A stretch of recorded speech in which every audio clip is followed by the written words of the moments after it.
Hey everybody, hope you are enjoying the Olympics. I sure am. I am a big Olympics fan, or maybe an Olympics junkie. I don't know which way you describe me. But I remember in the decade growing up when I was watching the Olympics, the announcer, kind of the way they introduced the Olympics, the tagline was the thrill of victory and the agony of defeat.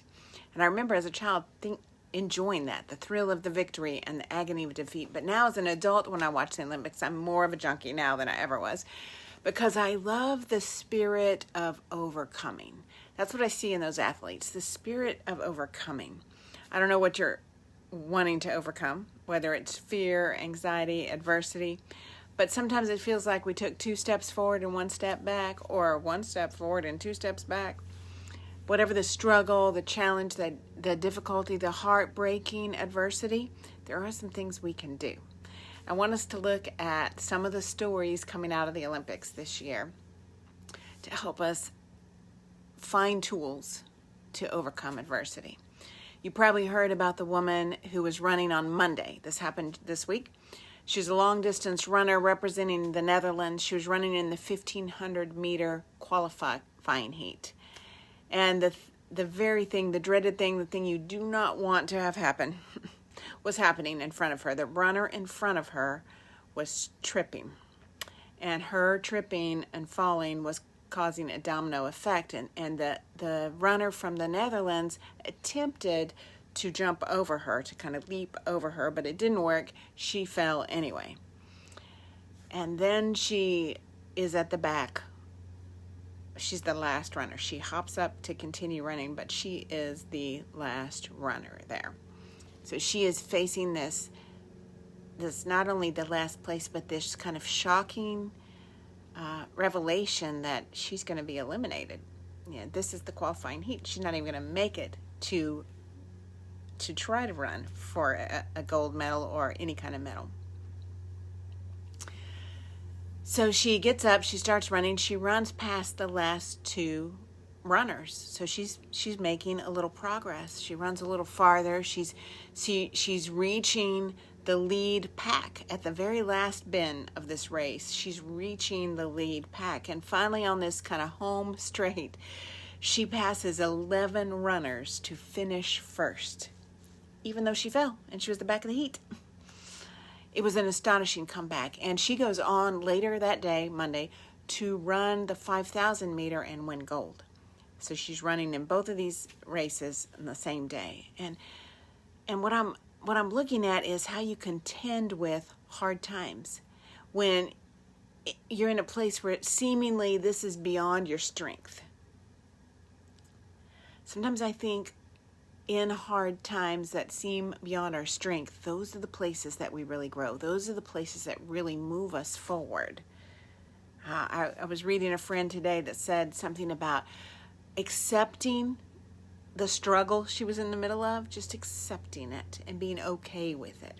So this is part of contending with hard times. So there are 4 things we can do. I suspect this lady did them in less than a nanosecond as she was rolling across the track. But the first one was clarify the problem. So much of the time we let whatever is bothering us just hang out in our head, just cast a shadow over us, and we don't clarify, what is this? What is the fear? What is the anxiety? What is the adversity? Clarify the problem. What exactly is the problem? What am I worried about? Write it down. A single problem. Write it down. Realizing that she was doing this a lot faster, but we're not trying to be the fastest woman in the world, so we can do it a little slower. And then secondly, what's the worst case scenario? Okay, that's the problem. What's the worst case scenario? What's the worst possible thing that can happen in this situation?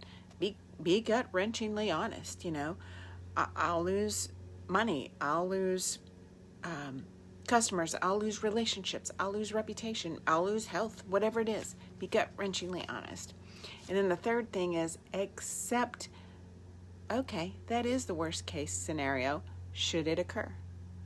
When we begin to say, okay, yeah, that's the worst case scenario, and I see that and I can accept that I'm not going to die. I'm going to lose some stuff, but I'm not going to die. Or maybe you are going to die, depending on the worst case scenario. Whatever it is, we begin to relax when we accept the worst case scenario. Yes, this is happening. This is the worst thing.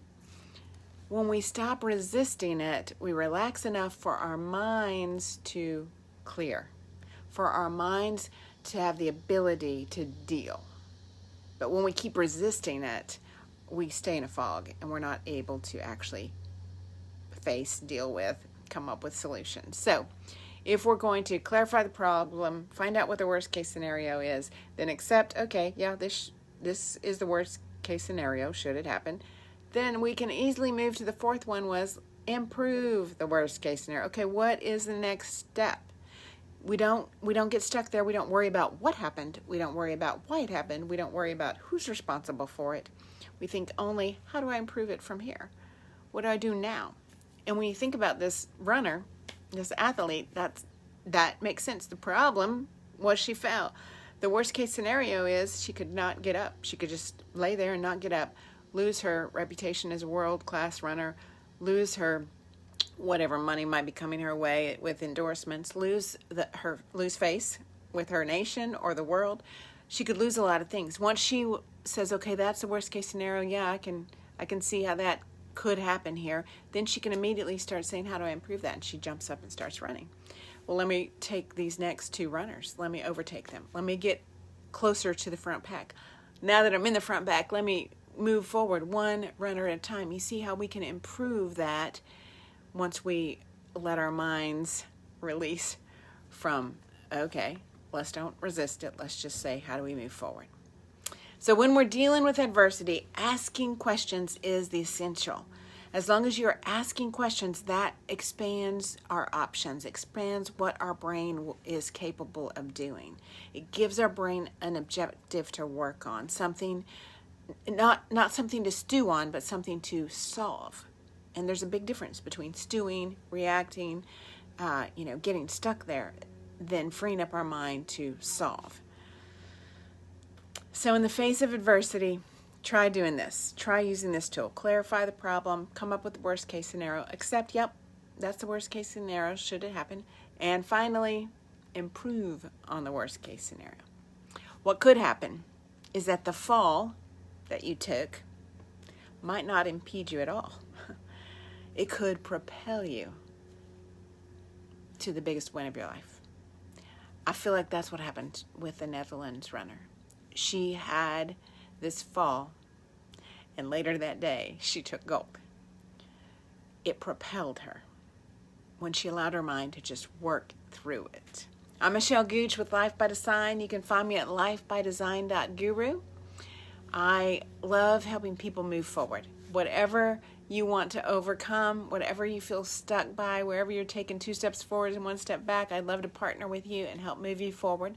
Find me at lifebydesign.guru. I'll see you next Wednesday at 1.